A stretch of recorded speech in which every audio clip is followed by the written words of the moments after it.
Welcome to the Software People Stories. I'm Shiv. I'm Chitra. And I'm Gayatri. We bring you interesting, untold stories of people Associated with the creation Or consumption of software-based solutions. You'll hear stories of what worked, and sometimes what didn't, you will also hear very personal experiences. and insights that would trigger your thoughts And inspire you to do even greater things.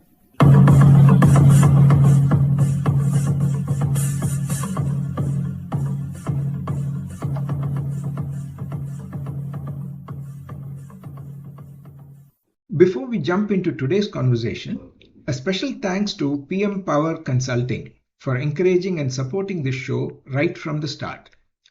With over 1,000 person-years of collective experience, PM Power has helped many organizations, teams, and individuals chart out their own journeys of excellence and make progress. Thank you, PM Power. Now, let's move to today's episode. Few conversations flow back and forth in time, not unlike when you meet friends from childhood.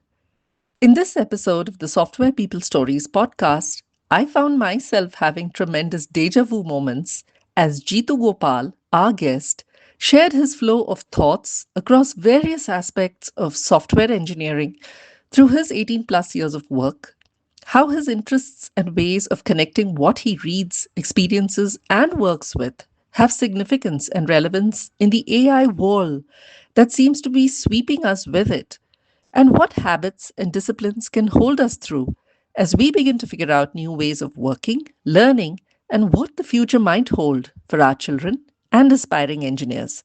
Listen on. Okay. So, hi, Jithu. Good afternoon and a very warm welcome to you to the Software People Stories podcast. I know I've been nudging you for quite a while, so I'm really happy that this is finally happening. So, welcome again. Thank you, Chitra. Excited to be here. So, our first question to guests who come on board is a bit about your origin story. So, I guess, did you always want to be an engineer, and how did that come to be? When did it first strike you that, hey, this is something I want to do? And how did that happen? Maybe very different from a lot of engineers, I think, in our country, wherein passed straight out from college, joined one of these consulting firms. It was called Logica CMG, which later became CGI. This is one of those mass recruiters who, have this huge number of people who are working on software solutions that are outsourced. And I've been what I noticed, at least for the first few years of my life when I was there, is that the quality of work that we had to do, there was definitely a lot of interesting work coming by, and of course, not so interesting work as well. But the way in which it was done, I was not sure if they were of good quality. And something that struck me early on, that maybe there are better ways of doing this. And this is also the time, this is like late 2000s. This is also the time when I was like listening to like RSS feeds were a big thing. Google Reader was a thing. I don't know if people know these tools these days.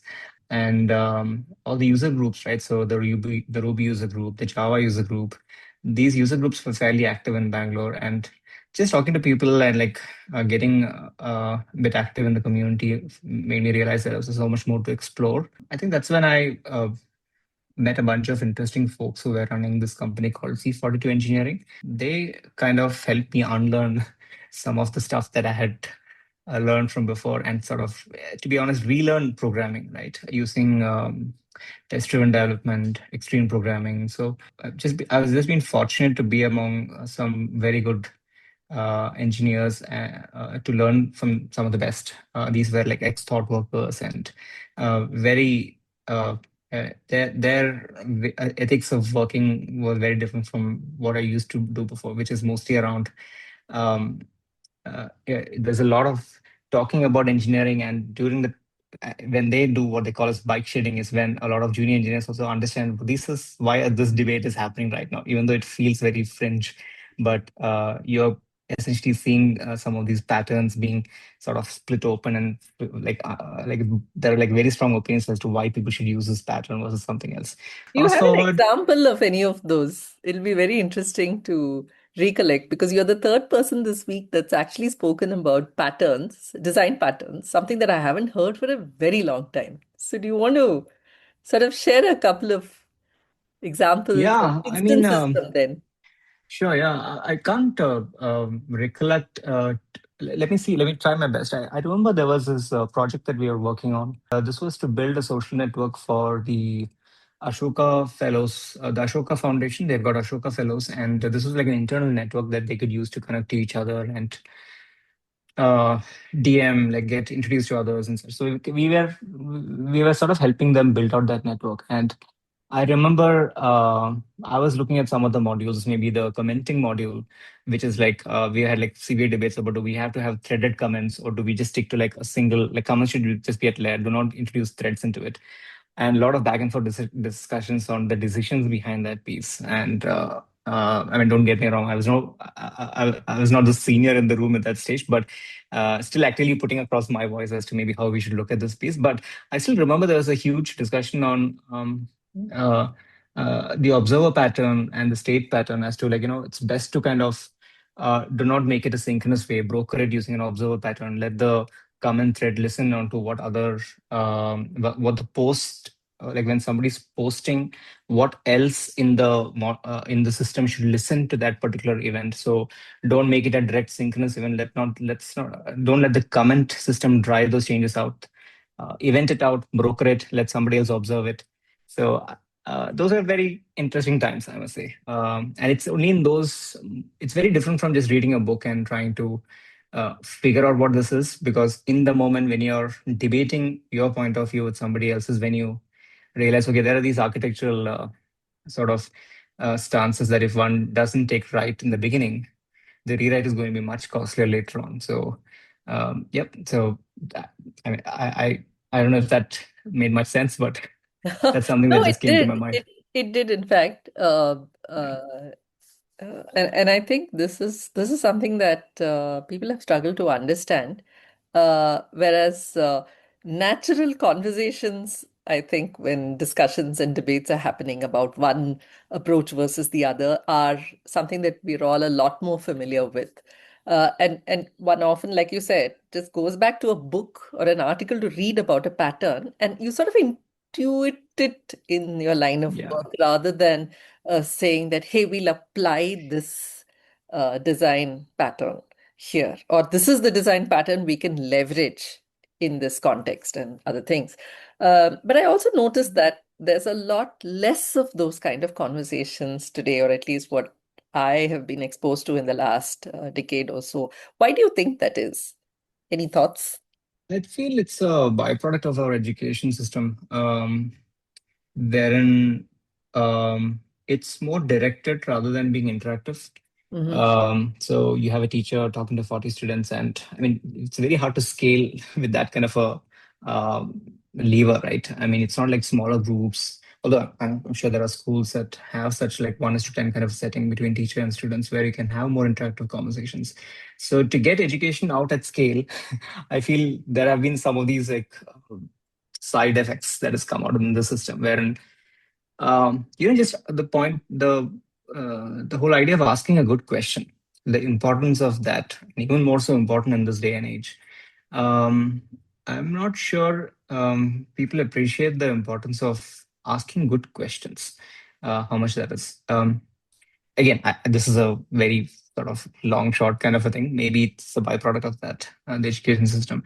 But we want people to sort of engage more than just take directions. Like, you are part of the conversation only when you participate, and when you push back is when you kind of understand more about the problem statement.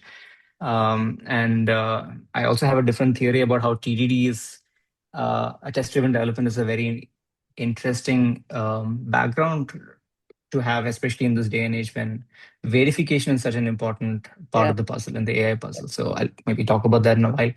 But yeah, that's sort of the answer to your question that I can think of. Okay, maybe we'll come back to it hopefully later in this conversation in terms of how we can encourage more of that community-led um, questioning and discussion, especially when we want people to really engineer software engineering, right? Mm. Uh, so what happened after that? I mean, what happened after CGI and Yeah, so CGI happened, C42 engineering happened, and we had a very decent consulting business. So then we co-founded another company. A bunch of my ex-colleagues co-founded this company called Nilenso, which was like an employee-owned cooperative, maybe the first of its kind in the country, especially in the tech ecosystem, and with a very sort of a niche take on how software should be written. Maybe functional programming was sort of having its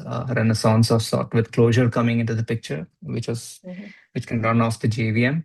And yeah, so Ruby used to be our mainstay prior to that, and then sort of the shift to Clojure started happening because we thought this is a very interesting way of kind of looking at how sort of data and code, they are not necessarily separate, and how data moves in an immutable state downstream. So Nilenso was interesting. Did a lot of interesting work there, and after that, I joined Scripbox, and I really liked the mission statement. I was like also a fairly early customer of Scriptbox, and yeah. So since then, it's been like about 10 plus years now, and joined as an engineer, uh, built up teams, built up systems, and then moved to product. So right now, I'm running one of the product mandates in Scriptbox around creating good advisory experiences. Yeah, that's sort of the compressed version of my Yeah. career arc. No, interesting moving from actually building stuff to looking to much broader aspects of what really moves the needle for consumers. Uh, and we'll come back to that a little bit. In your, let's say, core engineering experience, what do you think are some of the lessons that have helped you and that you continue to sort of look at today whenever, let's say, you're stuck or you feel there's a good way of doing something? What would some of those lessons be? Yeah. So I think I just touched upon that the extreme program, the test-driven aspect of it, right? So if people haven't read about the Agile Manifesto, this might be a good time to pause and just read about the principles of Agile Manifesto. And this is not capital A Agile, like this shall be the way that we do things. But in general, what are the principles that is good to adhere to? So it's uh, maybe that's a good starter to this. And what what I meant when I said test-driven development is actually kind of has influenced my way of looking at how to shape the solution of a problem or think about the problem, is because you attack the whole problem in a different way, right? You're not necessarily, okay, I'm going to solve this, I'm going to write this piece of code, these are the functions, these are the classes, and then whatever emerges out of this. That's not the way you approach it. You approach from you approach it from outside that solution space, saying that, hey, this is what I want, this is what should work when I run this, my expectation when I run a function is this, right? So right away you get an outsider in perspective, right? No Mhm. matter what is the function is doing inside or what the class is doing inside, um, it doesn't matter to you. You just have to make that test pass. So um, like I said, you got these two ways of approaching the problem, but I feel like when you have an outsider perspective, you're basically trying to prod and try different permutations of how do I get what I want, my expectation of a class or a function when I run these scenarios. You're thinking about different scenarios. You're thinking about different modalities of the problem, right? You're in the problem space more often than in the solution space, Mhm. and I find that discipline is very important. I mean, it's definitely helped me, but but I don't see enough of that happening, wherein people they're happy to jump straight into the solutioning aspect. So that's definitely one. And I think it was Andre Karpati who I think he tweeted or wrote in a blog somewhere about this difference between software 1.0 and software 2.0. And what he mentioned was software 1.0 is when you can automate anything if you can specify it, and software 2.0 is when you can automate something if you can verify it. So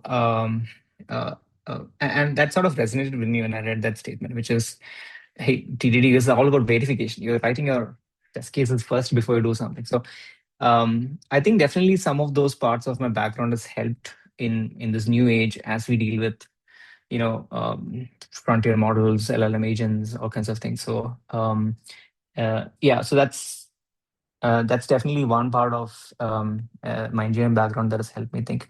The other thing is also systems thinking, which is um, like so going. So we have backend, we've got front end, we've got middlewares, right? And typically, if you look at the normal scheme of things, the front end is where things change often a lot, much more less in the middlewares. Maybe in the back end, when some of the there are certain parts of the core business that doesn't change as much if it is well written and should not change if it can be fairly well written and well composed.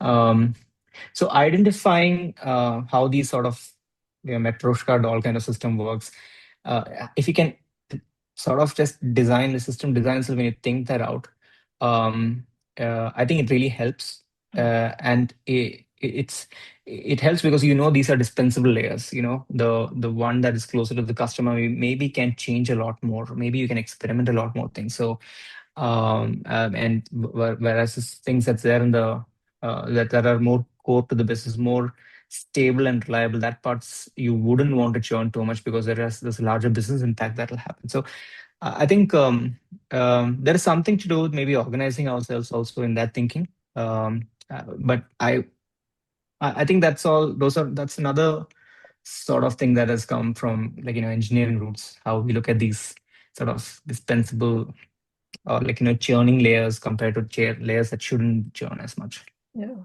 Very interesting because as you're speaking, it's a whole lot of deja vu for me as well. And I, for one, have almost held myself back, but I can't help it anymore, I guess, because more than ever now, I find all these are just naturally popping in, all of what you mentioned, right? Uh, First, think of how um, how you would the outside in view, right? This is what I wanted to do, and so, therefore, how should I build it out? Mm. And in the course of that, because I still remember a couple of years ago, somebody demonstrated a uh, programming environment as a means to teach people. And he actually started out by writing the assertions first. Mm. And in the window right next, it was actually generating code, right? Yeah. And you could always pause and say, okay, does it work? Now, am I Mm. building it right? Yeah. So one was, am I doing the right thing? And then am I Yeah. building it right? So it was, I see a lot of that coming into play, and maybe also wondering about how we can really bring back this whole systems thinking approach Mm. first, staying in the problem space before just diving in and saying, okay, I can do this or I can code this. So, Yeah. And I think the way to do this is actually would be again to just sort of invert this thing, right? So what do we want to? We want to run a very successful business. To do that, we need to have happy customers. For that, we have to have solutions that are innovative, that doesn't feel stale in place. Like if you start from these like sort of basic first principles of running any business, um, you as a team, if you come together and we understand that hey, this is to be innovative, and if people are interested to try out new things, to experiment new things, to see what is going to work with the customers, we have to trust each other, like the old world of this is what a PM has to do, this is what a designer has to do, this is what a QA yeah. or an engineer has to do, is kind of collapsing, right? And maybe to give at least my sense of where the PM function is going, which is not very different from what people are already telling. I just feel like going back to those Matryoshka dolls, like those sort of the layers that can churn a lot and the layers that shouldn't churn a lot. Um, I think, let's say between PM and Eng, there is a strong trust wherein, hey, these are places where you can run your experiments, figure out what's working with customers. I'll build a sandbox for you to run your systems. Like you do your cloud design, you stand up your prototypes, you do your testing, and so much more power for that person to actually A, be part of that system where there's a lot of trust, and B, running instead of running two experiments, now we can run 5, 10 experiments, right? So And net, I think as a team, there is a good understanding of where AI can be used fairly heavily and where you have to be way more careful, because you don't want the parts that are more sort of supposed to be more stable. How do you kind of make sure things don't break is something that you have to keep in mind, right? So, and you don't want, maybe a lot more people, you don't want to open up the gates to those right off the bat to everyone, right? People committing to a report, there is certain guardrails that one has to keep in mind, because everybody can become a builder right now, right? The whole Yeah. double diamond is collapsed. There is like, it should be called a square or something. The second part, the solution part of the diamond is now gone. Now we just have the problem part of the diamond. So I think that's what. Like, so with that trust, innately it will bring systems thinking. People will understand. Okay, this is where I can play more. This is where I have to be more careful. So maybe that's one way to bring some of this thinking in place. So are you saying it's also about, let's say, PM and engineering having those systems thinking like conversations and sort of bringing in some of these paradigms of test-driven development to those discussions as well. And saying that, hey, while our version 1.0 looks like this, version 2.0, we really got to make sure that it's working solid. We handling the quality, without any question, so that the experience that we deliver is the best for the Yeah, consumer. yeah. Yeah, more like new working agreements between, let's say, a PM and design, as to instead of, hey, this is my territory, don't get here, right? Rather than that, these are the places when I'm creating an option, like you can go ahead and, like, play in this particular workspace and play in the sandbox. So I feel there's more trust if working agreements are defined much better and be more explicit upfront. um, uh, and how do you enable each function? How does the PM enable the engineer to kind of write a good PRD? Because there might be some interesting takes that the engineer has because that person has spoken to the customer. So yeah, so it's very nascent. We know the space is kind of evolving, but we need people who can think outside and more often than ever, and more than ever. Yeah, Which also means that there's a lot more you need to understand about your customer together. absolutely. Isn't it? It's almost like you're saying, I'm hearing you say that engineers can't sort of only wholly rely on product management to say that, okay, you tell me the voice of the customer, or you tell me what the customer is thinking, or you tell me whether this will work or not. And on the one hand, I'm thinking, right, those demos that happen in sprints with the product manager are going to be perhaps taking a slightly different shape. What do you think? Yeah, I mean, I don't know the whole capitally agile, like, rituals that we used to have of lore, right? Mm. How that's going to change. Even I understand the importance of sprints and those principles, but um, ultimately, like, the 2 week sprint, how much of that will still stand when a lot more demos can be done in front of the customer as fast as possible, right? But in a way where you're validating what you're trying to solve for, and maybe the edge is not involved because they've already built a good place for you to run those experiments. The data engineer also figured out a way to kind of track your metrics for your experiments. So the things are all set up. So the demo might not be like internal first and then external. There. Rather, it's maybe inverted, right? And then comes the more stable aspect of actually solving it, going through proper engineering rituals and such. So I don't know, the shape of this is kind of still kind of changing. It's kind of definitely moving much faster. um yeah. So it's almost calling upon a PM to, hey, there are now a new set of tools in your sandbox. How are you going to put it all together to do the Yeah, demo, right? anyone, PM or engineer or anyone, anybody can sort of say, hey, this is how I'm thinking about this. And the moment of inspiration starts mostly with that customer conversation, right? So it can happen for anyone who's in that conversation, the engineer or the designer. And now if you want to just quickly show something to the customer, hey, this is what you're thinking, just to test it out. That's a demo right there, right? Yeah, So the builder can yeah, be anyone now. So yeah. Yeah. And then I have to ask this question is that because I've noticed for the longest time that engineers are so hesitant to have those first Mm. conversations. Would you think that they should now be um, building or learning in terms of a skill to actually exercise that a little more consciously, a little more proactively? Yeah, this is a tough one because I'm also somebody who had that engineering background, right? So, and I think it starts with, so I don't want to say it's not so much about like, if you don't do this, then you're not worth your salt. That's not what I want to project. But rather, I know like if you're of high agency, right? I think that's the key part, which is no matter what profession you're high agency, right? You want to solve a problem, you just have this dying passion to solve this problem, or you want to improve something in this world, or you just want to show your work has to make its mark, right? You rather than just punching in, punching out, right? And if you have that high agency, like, people like talking to it, and it might not come naturally, but when my recommendation is people who have not tried this enough, go talk to customers. Just be in those conversations. You don't have to make like do the question. You just be with somebody else who can actually have a question. Your customer support is a great place to actually do some of this stuff, like just listening in, and not through an Excel sheet where somebody has put the remarks in, but you have to be in that moment. It is part of your LLM training.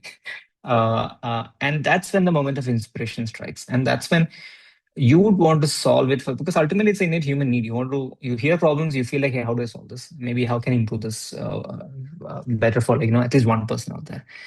And I think that's a human thing. I think it cuts across everyone.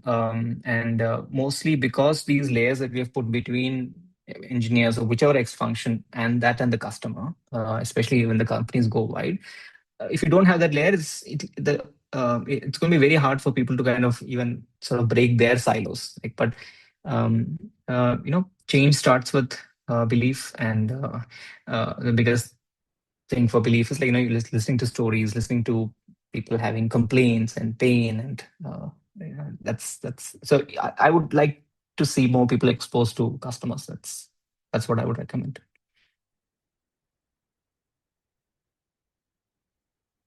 Yeah, you're on mute. Yeah. You said you wanted to dwell a little bit about the age of the IC, right? And when you're talking about all this to me, what's going on in my mind is I need to extend myself out broader, out of my silo. Need to listen to voice of the customer. I need to listen to people who are listening to the customer first and probably taking on a lot of the heat, talking to people who are getting us new business and so on and so forth. So what what's going on in your mind when you say, age of the IC? I think any um, like sort of technological advance that comes, which can bring a step change in productivity. It's not just an incremental change. The patterns that you normally see is the people who run with this are the ones who are already really good at their profession. They just don't have enough tools to maybe make it even 10x better. Those are the ones who typically lead the pack, right? So the ICs have kind of become super ICs. That's something that you'll just notice. Even any org that you pick, typically, sure, AI is there, ChatGPT can do anything, Claude can do anything. When you think about your AI mavens in the company, it's not like everybody is now an AI maven. Everybody's not building a replacement for their SaaS software. You typically have two or three people who are sort of already leading the pack in that. Yeah. And then they are the ones who maybe either get like whatever deployed into like different teams and maybe improve that for that particular functions. And they're already workflow thinkers. These are folks who are already good, already maybe with automation. They would have had some sort of IFTTT and those kind of Zapier things set up in their part of the workflow. Just that now with AI, they can do like way more things because everything is on natural language. So if you break the whole AI stack, right, the way how I see folks kind of move from one layer to another. So you start with the whole ChatGPT experience, right? You're using that for brainstorming. Of course, it can do a few more things. It can create files for you. It can sort of play tag with you, do a bunch of things in that layer, and then you sort of start creating skills and tools in the next layer where things get automated. This is something that you do time and again, so you don't have to necessarily burn tokens all the time. You start to become a bit more efficient around some of these workflows, and then comes a social layer where skills get shared, and as an org and as a team, things get unlocked, right? And then maybe the final layer is where you got agents that are working with autonomy on certain tasks, which you have decided as a team, saying that this is okay. This is of fairly high confidence that we can delegate this out to agents. So this is maybe what I'm kind of seeing, or at least hearing out from some of the people that I speak to. And I think a lot of folks are still stuck in like layer one, right? Even the number of people who would have created a skill might be like much less if I were to look at this based on this definition, right? And I know a lot of orgs might be stuck in layer two, wherein everybody has got their own skills, or like every machine is people have got their own workflows, but the social unlock hasn't happened yet. And as a team, there is no maybe like rituals that you're following, or like guidelines you're creating around how does an agent deal with your code base, or how do you create a design prototype which is consistent when you're showing this to a customer. So uh, going back to the original question, I think I'd start with the age of the IC. What I'm trying to tell here is there are the folks who are already fairly good and comfortable with doing some of this stuff on figuring out the right problems to solve for. How do I execute on this problem statement? Now they've got way more tools, right? And now the tools that they've got is way more powerful. Plus, since everybody's leverage is kind of increased, you don't need to have too much management bandwidth spent on those things. So org structures are going to get more flattened. You would want people who are more generic. They are more malleable in some sense. They don't, instead of sticking to this is the only thing that I would do, but what more can I try out? Because in a way, these LLMs are also good coaches. They can also kind of train you into things that you've always wanted to learn, but you never had got the opportunity to do so, right? So you just set the right prompt and then off you go. Anybody can learn things right easily enough. So that's mostly what I meant by the ICs have got a lot more power in this case, and especially for a builder at heart, nothing like it. This is like a great time to be at. The time is now. The time is now. The time is now. Yeah. And I'm seeing that even for non-builders and people who are getting back to building, like myself, that suddenly it's a lot more easy. The stuff that I perhaps struggled with about 8-10 years ago, I don't need to. Probably just need to sit down for an hour or two, and then hey, voila, it's all out Absolutely. there, right? Right. It's amazing, and I think these are great unblockers, because sometimes when you get stuck, you would naturally have to turn to somebody to call for help and say, can you just unblock me on this or do something like that? But now suddenly you have at least, if not Yeah. anything, 5 or 6 avenues to tell you how to get unstuck. It's just gotten so much easier. And I think that's a great lever. It's a great unstuck button that you have, lots more power, I think, to everybody, right? But how do you But see through all of this, right? Then I think it's going to beg the question of how do we organize ourselves? Now, everyone has leverage, everyone has power. Of course, the way power is concentrated is uneven. However, it's to a large extent information is democratized. All of that is there. But how do you get better organized? Yeah. So from the way I see this, there are at least like kind of couple of axes, right? So one is from within the company. Right? There's a strategy and there's an execution side of things. That's just like one side of the axis, and then there is what I'll just make it simple. Like I'd call it as what is inside of the company and what is customer facing. That's it. So your strategy as at least a product leader, how you'd want to think about this is, hey, what are the problems that we're going after, right? How are we designing our AI systems? Is AI the right solution in this as the world is changing? What are the new solutions that's coming out there? How's competition faring, so on and so forth. You're also looking at because token maximization is the key word these days. You also want to understand, do you always have to be in front of state-of-the-art models? Can you be more model agnostic? How are we setting ourselves up for making sure that we don't burn capital behind some of these things? Maybe like find the right tools for the appropriate task, right? So those are the decisions that you would think from a strategy point of view, right? Now you need the right set of engineering leaders for that to have those discussions. You need the right set of who are the builders for that to kind of have those decisions. On the execution side, like I just said right now, are people set up with the right tools, shared skills to kind of go have those conversations with the customers? Are is communication flowing? So I look at product management layer as the context management layer. That's how I kind of joke inside. And context management is a key thing, right? Like, everybody has a different shape of what's the elephant that we eventually want to get out of the room. But there, what one person thinks of your building could be very different from what somebody else thinks. So how do you kind of manage that context and keep disseminating information? Keep this is what we're building. This is the reason why we're building. This is the why behind it. These are the people who asked for it. That doesn't get lost. Now you are bottlenecked as a person because somebody always has to come and ask you, which is fine. But you've also got agents who can be on these Slack channels who can create some kind of a org memory or problem statement memory, which is there in that particular channel, right? So how do you curate these things, which can improve execution efficiency, right? What are the RAG equivalents that you want to build within the company for, PRDs to be shared easily, for design documents to be shared easily, so on and so forth, right? So those are things on the execution side that one can look at.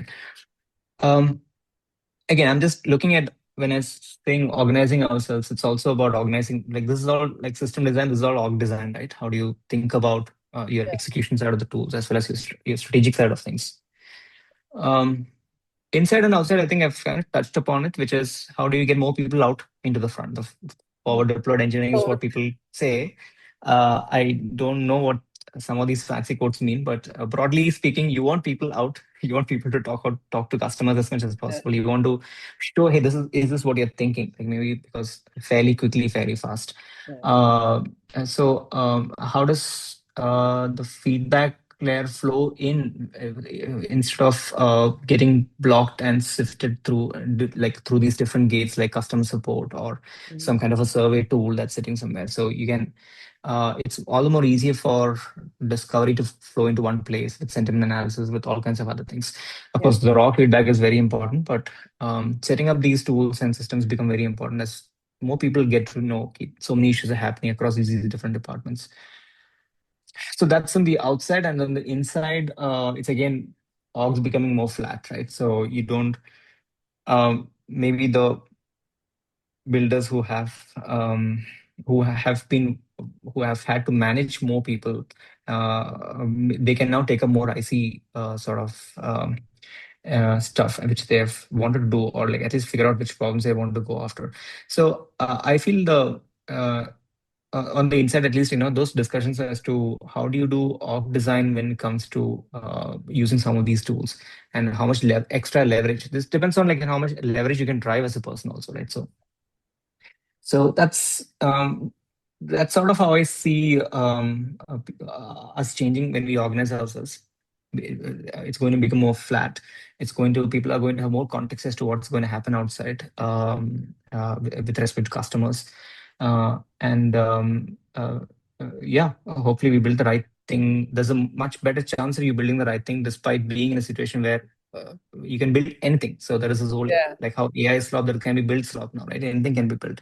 Absolutely. So how do you prevent that? So I don't have the answers to this, but I feel if we organize ourselves better, it might be much. Hopefully, we have a better chance of doing it. No, fair enough. I think maybe 6 months or 1 year down the line, we should have another conversation and then see how things are shaping up. Yeah. Maybe start a community to see what kind of experiments people are doing, or are thinking of, and what's working. So I see almost like newer communities emerging to help people think through this, or even have open discussions about it, which is what I see as the need of the hour, right? And I'm seeing leaders struggling with it. I see individual contributors also struggling with it. It's a good space to be in. Sometimes you have to be in all of the messiness before something begins to emerge. But at the same time, I think, like what you said, keeping the why and purpose in focus continues to remain important.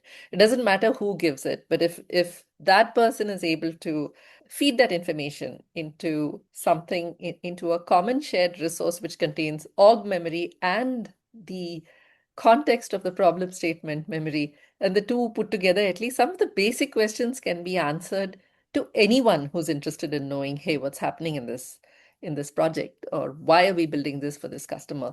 So I think I'm still continuing to see a very positive side Yeah. of this whole thing while we go through this churn. Now, why did you put the thing about post AI? Post AI. So I was wondering if it was post the verb or post Just the verb. just the verb. I'm not an AGI build person. Uh, Looks like that's also an interesting term that's going around. Um, and I think one of the podcasts with there's one of the pods with Elon Musk and somebody else where they were talking about. I like how it was phrased as conscience and intelligence. Mm, Intelligence is getting commoditized, yeah. with token being the currency of this new commodity. But that intelligence has come off from a land of languages because it's a language model, right?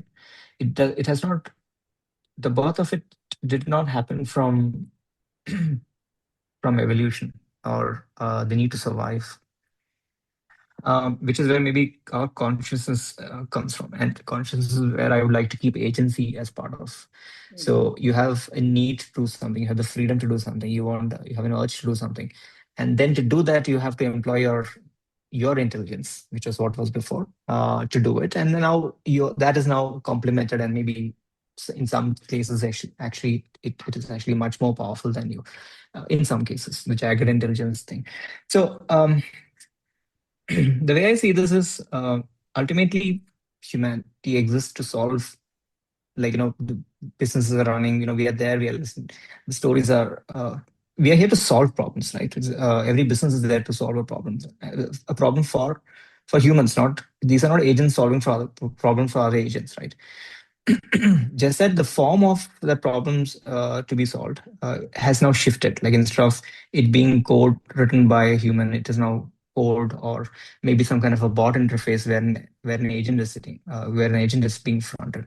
So I believe the AI cycle, once it's passed, right now, definitely, I'm of the opinion that we are going through a huge cycle, which is going to bring a lot more value add. Not to say that it's not a judgment on boom bust kind of thing, but it is definitely going to bring value add. People's expectations of now dealing with LLMs have changed. Anybody knows that I can go to ChatGPT and ask something. Every domain expert is having a lot of challenge now because of the questions coming their way, no matter if you're a doctor or a lawyer or a CA or a wealth advisor. So, because of which, net the quality of output also hopefully should go up, because everybody knows that, I have to be on the top of my game. So this is a step change for sure. And I'm curious, post AI, I think let's not forget post AI. When people right now know that, ultimately it comes down to asking the question: are we solving the right problem? What are we really trying to do here? Yeah. I think that those are the magical words. Yeah. And that's a phrase that has stood the test of time. It will continue to do so. And AI is just going to be another tool in the toolkit, a very powerful tool nonetheless. But you can just go and it, like now that building is becoming cheap, you will have a lot more. It's going to be a lot more hard for your solution to kind of stand up in front of. There's a lot more noise in the world, so for signals to show and for adoption to come by, for people to feel like this is original, right? I think that's another key part. Is this slop or is this original, right?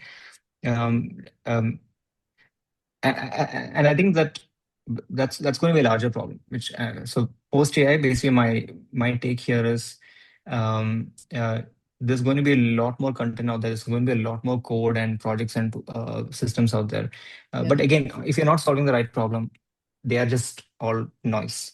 Yeah. So Yeah. No, in fact, Jithu, you were a great mentor and juror at the recently concluded Witch Hunt Hackathon. And as you're talking, that's one thing that really stands out, I think, through that whole hackathon is that And it's a question that many of the participants of that hackathon wrote back to say that we're so glad that we spent time in trying to figure out, are we building the right solution? Mm. So it became a bit of a forcing function for all the participants to stay in the problem space. Uh, but that so many wrote back to say that it helped to actually give better focus to what they were building eventually, Yeah. right? And I think I completely agree with you here in terms of getting people to spend more time in the problem space. So then I have to ask this question. If you had to, let's say, um, envision a primary school, Yeah. what would that look like? I'm aware that you have, a young one at home. And Yeah. so, what would you like for him to know or learn or experience now? Because they are really the ones that are going to, Yeah. we will be post AI sooner than later. I mean, it'll True. be all around us. And I think we've also grown up in an era where we've gotten used to figuring out how things work in some way, shape, or form, and we'll continue that, I suppose. But what would it mean for that generation? The social bonding is a key part here. So like I kind of touched upon this before, right? We've got like schools like Montessori systems where you have a class where you got like a 1:12, 1:15 kind of ratio, and between the teacher and the students. Plus, the way kids explore and figure out things by either using an experiential mean or working with somebody to go and work towards the problem. I wish more of that happens because with directed learning, for sure, there are folks who can score fairly high in exams. They will do better in life. This is not a patch on what maybe our education used to be at.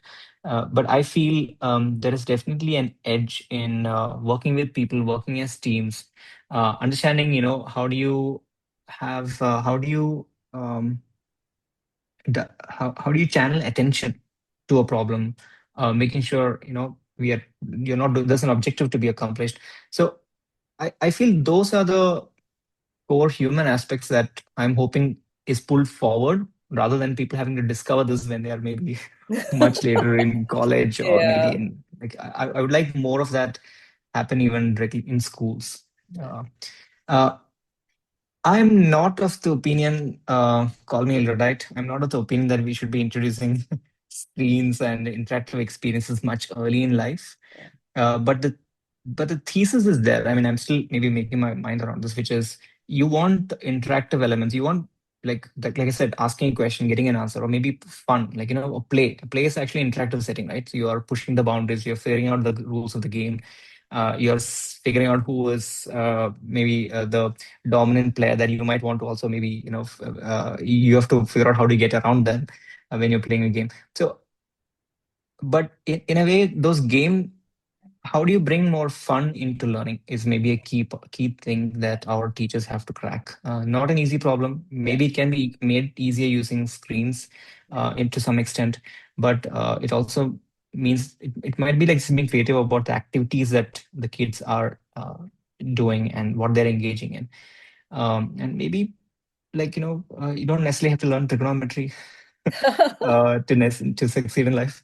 So Yeah. being a bit more pragmatic Unless about you are also, constructing infrastructure that people are going to yes. rely on, and Yeah. you know, Or um, you're doing some polygon-based GPU math or something. So, yeah, so yeah. But when that happens, your curiosity will naturally drive you to pick up those things. Maybe something that's more humanities. I hope yeah, there is a resurrection of humanities. I know STEM has taken a yeah. lot more space, but No, I think this is relevant because a couple of days ago I was at talking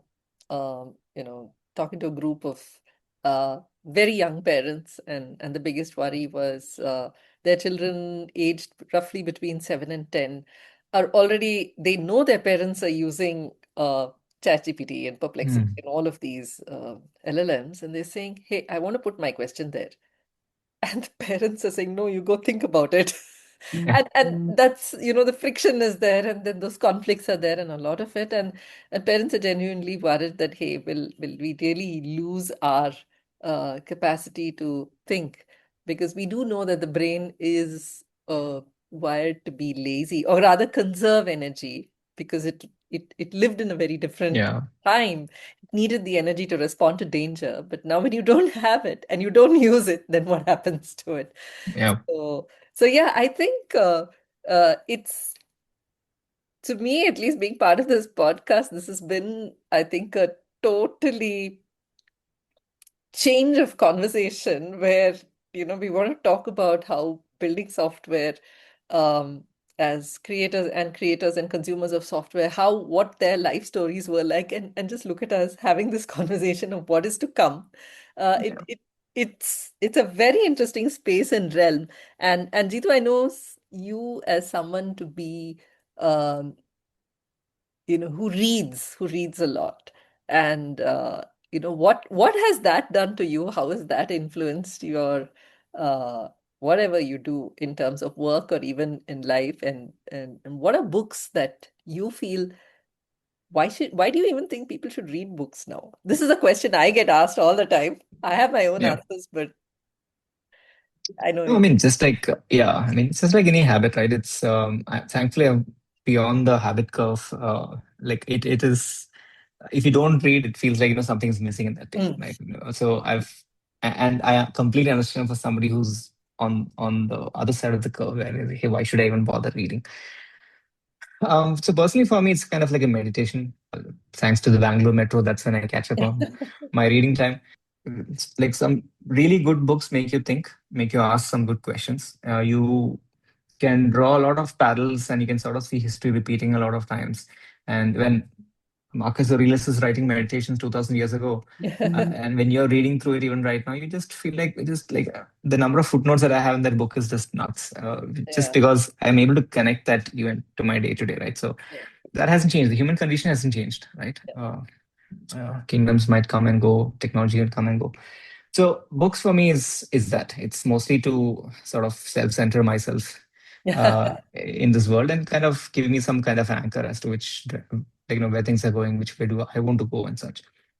As far as favorite books is a very tricky question. There's a lot more.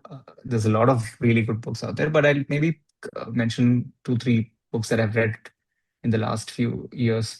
Um, so, given we are talking about AI and intelligence and consciousness, I think one of the books that really stood out to me was Vilayanu Ramachandran's Phantoms in the Brain. Hmm. Um, and this is basically um, uh, Mr. Ramachandran's forays into understanding how our brain works, what happens when, like, what we think about vision, sight, thought, consciousness, like, it might into it on the surface, it might make sense, but actually if you go a few layers deep, it's a very different world that we live in. So he talks about the patients that I believe he's a neuroscientist, and he's also a practitioner. And with the patients that he's worked with, what he has figured out, like, how the mapping in the brain works, and in a sense how you actually have two consciousness, and one that hasn't expressed itself, but the one that can express itself has the power of speech. Hmm. So, but what happens when that? So very, it's kind of very interesting. I don't want to spoil the book. For me, kind of read like a thriller in some sense. Yeah, So yeah. that's one. Yeah. Something in the same lines would be, I think it's called The History of Intelligence by Max Bennett. Mhm. Uh, a Brief History of Intelligence by Max Bennett. This came up through one of the podcast recommendations, I think. And this, I haven't heard many people talk about this book, but it also explores, like, how from an evolutionary standpoint, how did our intelligence evolve? Just the only that part.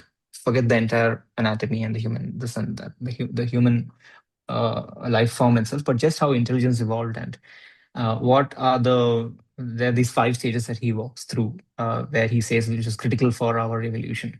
And I remember fifth one was language. So there are how language has unlocked the next layer of intelligence as we become more social creatures. So I found that book very thought provoking and really good read.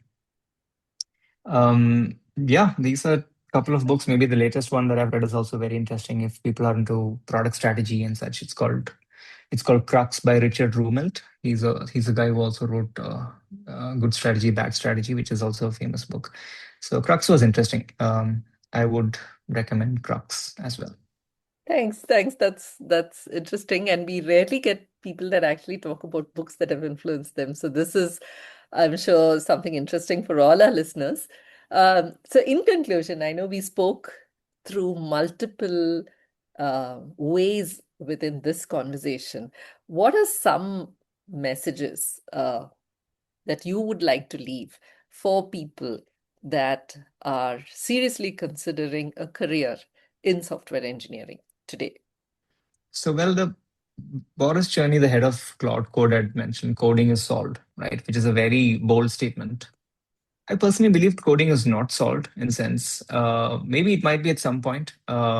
It currently gives the impression that coding is fully like it's kind of agents have taken over. Nobody's writing code. Definitely that is there, and there is definitely going to be huge parts of the stack where it's going to be written by agents for sure. But at least my take on this is, especially since you mentioned software engineering.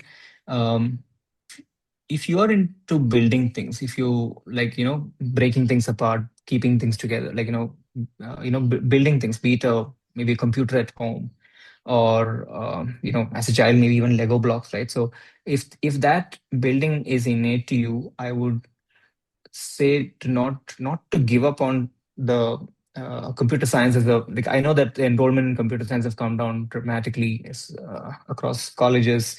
Um, uh, I would say, like, keep the flame going. Maybe for sure, look at data science. Data science is a huge one. Look at even systems from a systems building point of view, understanding how a compiler works, understanding how um, algorithms work is kind of key, because even when agents are writing code, uh, sometimes you don't want the most optimal solution. Yeah. You want a solution that is more social in nature, which means because humans are managing code, right? So you would have heard of this phrase called merge hell, because agents are Mhm. writing tons and tons of codes. It's Mhm. very hard to figure out the review stages where now everything's getting blocked because Yeah. people Yeah. you don't know, should I merge this or not. So the underlying problem is, what does good look like? Is this good enough? Is this good? Should I merge this? So, and you will not get the taste of what is good or what is not good if you don't write code by yourself, or if you don't understand patterns when you look through code. And if you're seeing certain patterns in code, if you think that this is not right or this is right, if you have to have that intuition developed, you have to do the job yourself, right? Um, uh, so it's very easy to delegate the work to the agent, but maybe do a rough draft yourself first, and then maybe try to refactor it with an agent. Or always make sure that you should if you are in a position where the agent is doing everything for you, but you have no idea what the agent is doing, then it's going to be very hard. But rather, you understand the scope of the problem, you understand the shape of the problem, you understand this is the patterns that I would like to follow, and then sure, I've got the agent to execute on those thinking, because the plan is fairly detailed, it's laid out really well, the spec is fairly detailed, it's laid out really well. So you have an upper hand. But writing a good plan, writing a good spec doesn't come easy, and that only comes with more reps at it. Mhm. So don't leave the knack of coding, be it competitive coding, maybe outside of work or whatever it is. Just make sure that you have your hands dirty in code once in a while. Is what I would say, specifically on software engineering. Okay. Okay, great. No, that was nice, I think, because uh, what I see is a lot of these conversations also happening with young folks saying that, hey, I've done this, and they're either citing the subjects that they've studied or, bits and pieces of project work they've done. And what I find myself telling them is also actually go out there and do something for someone else Mm. that would change something in their lives or make something easier. So, for example, helping senior citizens navigate the digital complexity of banking or managing their finances. And for them, I think these things have become so hard because things have changed so rapidly. It's not that their fundamentals are still in place. They can answer most of the questions with regards to how they want their wealth to work for them. Probably we can learn a lot of that, right? But managing it and not feeling the loss of control in it. So what would those kind of solutions look like if you could go out there and really solve something? Yeah. And people need, when you look at differently abled people or people struggling with handling civic issues, there is just a plethora of problems out there. It's a lovely conversation with you, Jithu, and I hope we can do this sometime further down the line to explore all the topics that we sort of touched upon. And a lot of this conversation was very future looking. Answers that we don't know yet or are yet to reveal themselves. So until then, thank you very much. If there's anything else that you'd like to say or share, you can do that now as well. No, thank you, Chitra. I mean, this has been great. Uh, Thanks for inviting me for this podcast, and I hope some of the stuff that I've mentioned either resonates with people who have seen this before, or at least they have some new things that they would like to try out. So I'll be happy if something is instilled in them. Nothing much. So I just want to leave with a note on I just want to leave with an optimistic note, which is that play AI is here, and it's a great thing. Do not be pessimistic about this. Don't think that, oh, my job is lost, or it's going to be very hard for me to do X, Y, Z. Rather, play on the front foot, play the offense on this. How I'm going to learn this tool. How is this tool going to make me 10x version of myself? Because you might have different strengths, and with the right prompt, the AI can also help you do really well. So think about this, everybody's got an assistant, right? So the job is not for it's still an assistant, it's helping you to do certain things. So reframe it. Framing becomes very important. And that's sort of my parting thought. I just want to leave this with a very optimistic note.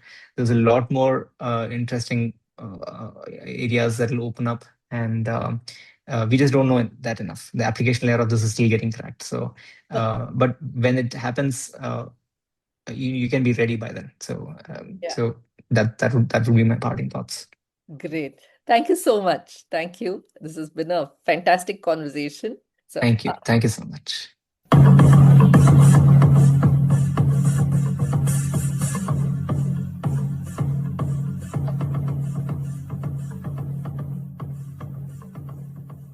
We thank Siddharth for the music and Anita for promoting the Software People Stories. If you like this episode, please subscribe on your favorite podcast client and spread the word in your network. If you'd like to share your story, contact us at podcasts@pm-powerconsulting.com.